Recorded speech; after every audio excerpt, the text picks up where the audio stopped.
Greetings everyone, this is David, and today's video is going to be about the deplatforming of Andrew Tate on Facebook and Instagram, and the very sad death of Daria Dugin that happened during a targeted attack on her father, Alexander Dugin. But before I start with this video, I want to kind of cite an article I wrote more than 4 years ago, which I talked about in my video on the deplatforming of Estefano Molimim, which you can find in the top right here, or in the description below as well. I want to cite an article that, it shows in that video as well, where I write, several nation states have already started to act on their new and old hate speech laws. As time moves on, so will the inactive shock, meaning the kind of inactive shock that we have, where we just are shocked at something that happens and then a week later we forget about it, and passive rebellion, which is like complaining on Twitter but not really putting things to action, diminish.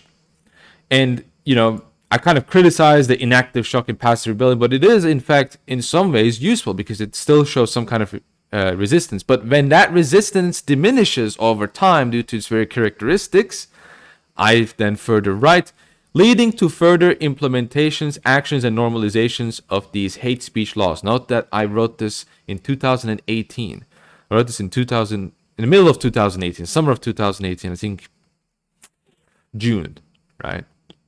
I can't really confirm, but I think June 2018. That's the time when Trump was president, and a lot of people were kind of thinking that this was going to happen at that time. But 4 years later, you have a lot of people deplatformed. Again, Molimim deplatformed, now Andrew Tate is deplatformed, and something even more severe than that I think hasn't really happened before. And this is the crazy part: is that not only is this is not deplatformed, this is straight up an assassination attempt, an unalive attempt at a philosophical figure, Alexander Dugin.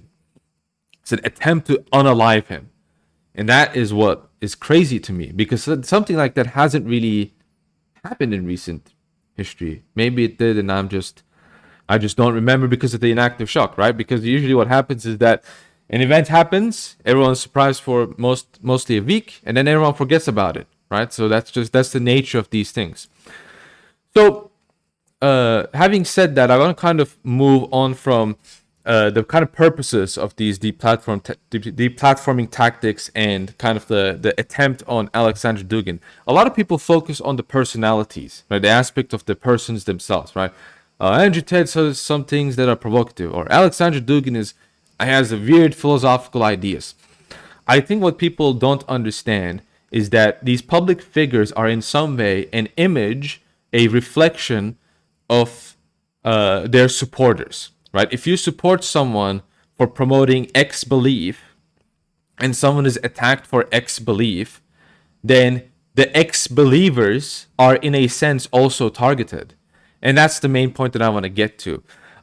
Some people, people criticize Andrew Tate for, promoting certain things that are very sinful, and obviously agree with all of them. This is not even like in support of him, but it's a very simple question. It's very basic. Why do you think Andrew Tate was deplatformed on Facebook and Instagram?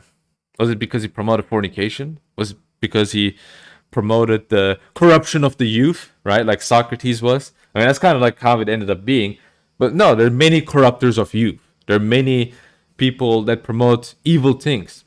The reason why he was targeted, and the other things are used as an excuse, but the real reason why he was deplatformed is because he is against feminism, and he is promoting some kind of masculinity that is very masculine principles, at the very least, that are very much needed, and someone needed to say something about it, right? And I'm not saying that he has pure intentions. I mean, he obviously wants to make money. This is kind of like a business thing, but it's also something that he has a bit of a conviction about, right? So again, just because I'm pointing out this doesn't mean that I'm supporting it. But again, remember, the significance, deplatforming is one thing, but trying to unalive someone for being this right-wing pro-Russian philosopher shows that if you are branded also as a pro-Russian person, which the media is expert at doing this, the leftists are experts at doing this, right? They can brand anyone to anything that they aren't in reality. Well, I mean, Dugin is pro-Russian, but I'm giving the example, for example,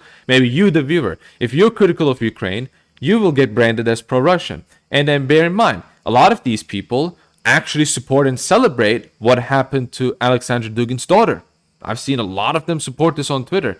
They're very happy. They celebrate it, and it's making me, and all of these people who are celebrating, they have these like hashtag human rights, hashtag BLM, hashtag ACAB. They have all of these like virtue signal hashtags. But the reality is that these are bloodthirsty monsters that are look out for your blood. They want you dead. It's extreme. But again, Alexander Dugin is a reflection of right-wing pro-Russian beliefs. If you have beliefs that can be categorized, even in a close sense, close to those beliefs, which most right-wingers can be, even those who are anti-Russian, then what stops them? This is the very basic question. What stops them from going after you? It's a very simple question. So the real silver lining, not silver lining, but the real worry and the real problem of the deplatforming stuff and the unalive attempts is that eventually it trickles down to you, the viewer. You're just microscale yet. You're not worth it yet. But eventually, or if you become a big enough threat, then what stops them from saying, okay, you are next? That's something that I think a lot of people really forget, and they should understand that. And once you understand that, really the real identity of the enemy, the physical enemy, right? We also have the spiritual enemy, Satan, but the identity and the ideas and the principles of the enemy, I think, become much clearer. These are not people who are soft. These are not people who are pro-human rights. These are not people who believe in human sanctity. These are people who are, first of all, atheists and secularists. They don't believe in God. And so likewise, they don't believe in universal truth. They don't believe in universal ethics. They don't believe in universal moral principles. For them, all of these things are indistinguishable from having opinions on music. However, simultaneously, they act as if these are universal principles that you either have to support or you face the, whatever. It kind of reminds me of, some people who promote open society, right? Open society, what a nice name. But the problem is, even an open society is in fact a closed society. Even people who are tolerant and preach tolerance are fundamentally intolerant, right? And an example I can give is, again, an open society is still exclusionary towards, principles and ideas that open society deems to be intolerant and not open, right? So, for example, if you're someone who preaches, nation borders, we should have national borders and we shouldn't just let anyone in, then, that open society can say, well, this contradicts open society principles, so keep that guy out. Well, that's not open society. But that's closed society. It's just a different kind of a closed society where you act as if you are open. And it's the very same thing, the very same mechanism in which these people use to argue for their points. And I feel like there's a lot more things that I can kind of just say and bring out to kind of point out with relation to what's happening in the world. But I generally cannot have anything else in mind.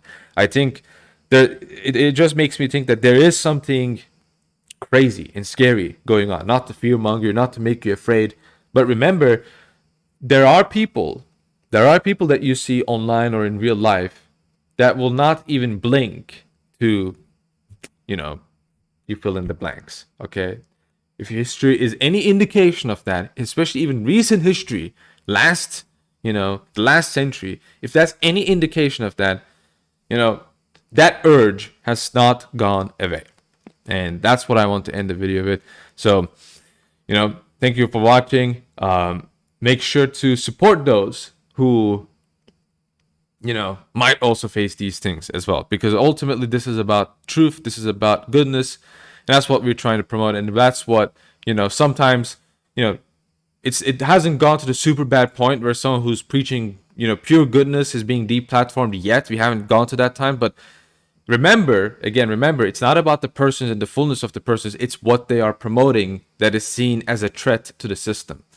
And so let's hope if we are strong enough, I think we're not going to, I think we can kind of prevent that or at least delay it until a later date, right? That's at the very least what I personally think in regards to deplatforming and things like that. So thank you for watching. I will see you all in the next video. Goodbye.